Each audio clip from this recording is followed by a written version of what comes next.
He was a good man. He never once raised his voice at me. So why did leaving feel like the first honest thing I'd done in 6 years? Nora Bennett had spent 4 months rehearsing an answer to a question she still couldn't fully explain. No, he hadn't cheated. No, he hadn't hurt her. She had simply woken up one ordinary Tuesday and realized she'd been quietly disappearing inside a marriage that looked, from every reasonable angle, like exactly what she was supposed to want. So what really happened on that ordinary Tuesday? Let's find out together. But first, welcome to Fresh Start Stories, inspiring stories about life, change, and the courage to begin again. Like, share, and subscribe to support the channel. By every visible measure, Nora Bennett's marriage to Ethan had been a good one. He remembered her coffee order without being asked. He'd never once forgotten an anniversary, had never raised his voice in 6 years, had shown up, reliably, without complaint, for every version of her life that needed showing up for. Their friends called them the stable ones, the couple other couples measured their own relationships against. Nora had more than once tried explaining the specific texture of the problem to people who clearly wanted a simpler story. It wasn't that Ethan had changed. If anything, he had stayed exactly, reliably the same steady kindness she'd fallen for at 26, applied now to a woman who had grown, quietly and almost without noticing, into someone who needed something his steadiness could no longer reach. She sometimes thought of it as loving a beautifully maintained house she had simply outgrown the shape of. It was precisely this reasonableness that made the unraveling so difficult to name, let alone defend. There had been no affair to point to, no cruelty, no single unforgivable night. What there had been instead was a slow, accumulating silence that Nora had spent nearly 2 years trying to talk herself out of noticing. A specific hollowness in the exact center of her chest during dinners that were, by any objective account, perfectly pleasant. The particular Tuesday it broke open had nothing dramatic about it. Ethan had asked over dinner how her day was, and Nora had answered, and he had nodded in exactly the attentive way he always nodded, and she had looked at his familiar, kind face across the table and felt, with a clarity that frightened her, that she was already gone, had been gone quietly for longer than she could locate, and that continuing to sit at this table performing a marriage neither of them was actually still living in had become its own specific kind of dishonesty. She sat with that sentence for the rest of the meal, watching Ethan clear the plates with his usual unhurried care, and felt something close to grief for a version of the evening that, from the outside, looked identical to 100 other evenings they'd shared, and was, on the inside, the last one she would spend pretending. She didn't say anything that night. It took her another 6 weeks to say the sentence out loud, and when she finally did, sitting across from Ethan in the same kitchen, his first response wasn't anger. "Is there someone else?" he asked, quietly, and when she said no, genuinely, immediately, no, something in his face crumpled in a way that was somehow worse than anger would have been. "Then I don't understand," he said. "Tell me what I did. I'll fix it. Just tell me what I did wrong." He didn't raise his voice, but his hands, Nora noticed, had gone very still on the table, the particular stillness of a man working hard not to let something break loose. 6 years, he said finally, quietly. "You're telling me 6 years, and I never once noticed." It wasn't a question. Nora didn't have an answer that wouldn't make it worse, so she said nothing, and the silence between them lasted long enough that the kitchen clock became audible in a way it never had before. "You didn't do anything wrong," Nora said, and watched the sentence land on him like an accusation anyway, because a marriage ending with no one at fault was, in its own way, a harder thing to accept than one that had an obvious villain. Her mother's reaction, 3 days later, was the one that actually knocked the wind out of her. "You're leaving a good man," her mother said, not yelling, worse than yelling, a flat, disbelieving statement of fact. "Because you're not happy?" Nora, happiness isn't the point of a marriage. Loyalty is. Do you understand what you're throwing away? I understand exactly what I'm throwing away, Nora said, her voice shaking. That's the whole problem, Mom. I understand it completely, and I'm still choosing to do it, and I need you to not make me feel insane for that.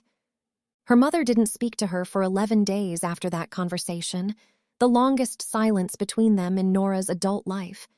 And Nora spent those 11 days genuinely questioning, at 2 in the morning, whether she was, in fact, the selfish, ungrateful woman her mother's silence seemed to confirm she was. On the worst of those nights, Nora made a list, an actual list, in the Notes app on her phone at 2 a.m. of every reason she could point to that would satisfy her mother's version of big enough: cheating, cruelty, addiction, neglect. She had none of them, and staring at the empty list felt, for a full hour, like proof that she'd invented a crisis to escape a life other people would have been grateful for.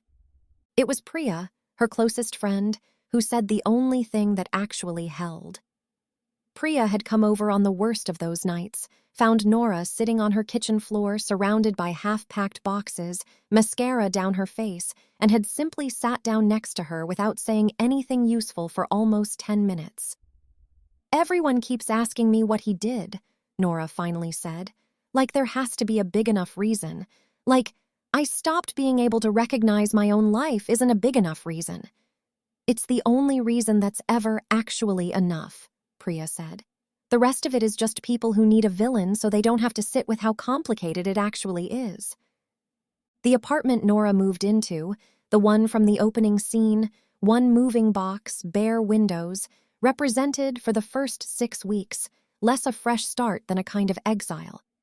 She had genuinely, seriously reconsidered calling Ethan 4 separate times, not because she'd changed her mind about the marriage, but because the specific loneliness of building an entirely new life alone at 34 felt on the worst nights unbearably heavier than the quiet hollowness she'd left. The turn, if it could be called that, since nothing about it felt sudden, came from her younger sister Claire, who had been carefully, diplomatically neutral throughout the entire divorce, right up until the afternoon she showed up at Nora's new apartment unannounced with takeout and halfway through the meal said, without preamble, "I need to tell you something, and I need you to not tell Mom I said it." Nora put down her fork. "I've been married to David for 4 years," Claire said, "and there have been nights, more than I've ever told anyone, where I've looked at him across the dinner table and felt exactly what you're describing.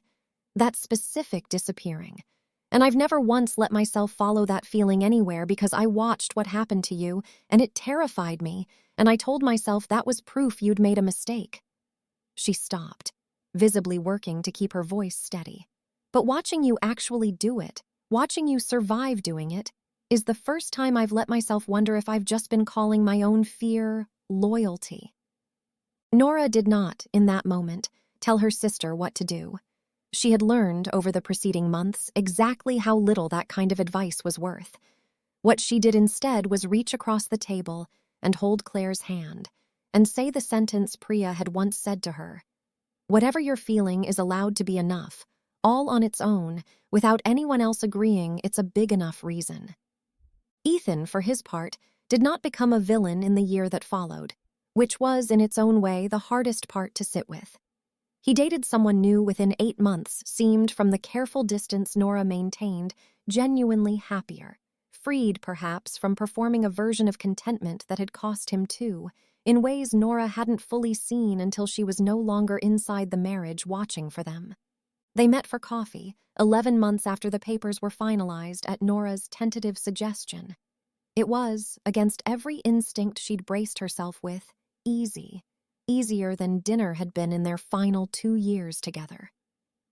"I used to think I failed at something," Ethan said, stirring his coffee, not quite meeting her eyes.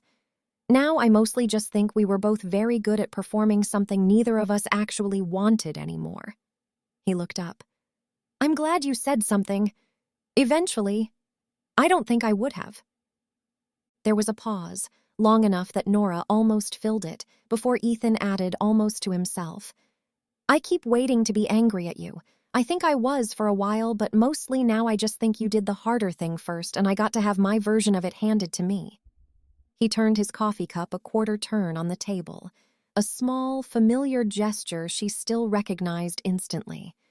I don't know if that's forgiveness, but it's something close to it.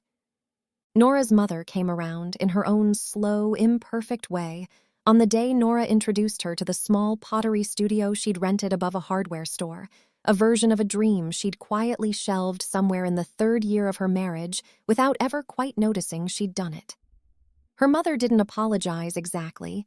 She simply stood in the doorway of the studio for a long moment, looking at her daughter's hands covered in clay, and said, "You look like yourself again. I don't think I noticed you'd stopped." Her mother stood there long enough that Nora nearly filled the silence herself, out of old habit, before catching the impulse and letting the quiet stretch instead, a small, deliberate practice she'd built over the past year, choosing not to soften every uncomfortable pause with a reassurance she didn't actually owe anyone. When her mother finally spoke again, her voice had lost its earlier flatness. "Your father wanted to open a bakery once," she said, unprompted, studying a half-finished bowl on the wheel. "I talked him out of it, told him it wasn't practical." She picked up a small clay dish, turning it over in her hands. "I've been telling myself for 30 years that was the responsible thing to do." A year and a half after the papers were signed, Nora's studio had grown from a single wheel in a rented corner to a small collective of 4 potters splitting the space above the hardware store, and she had, without entirely planning it, become the kind of person new customers asked for by name.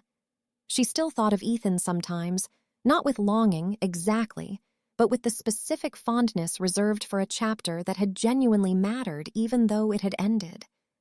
On the nights she now spent alone, by choice, in the apartment she'd since filled with her own furniture and her own particular clutter, the hollowness she'd once carried at every dinner table had simply, quietly, stopped showing up.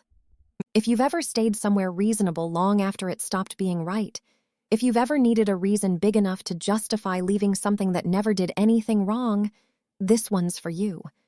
A marriage can be genuinely good and still not be yours to keep living inside of. Sometimes the bravest thing isn't finding a villain to blame.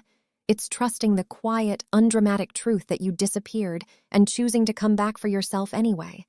If this story reminded you that your happiness doesn't need anyone else's permission to count as a good enough reason, hit subscribe. We've got more stories like Nora's waiting for you.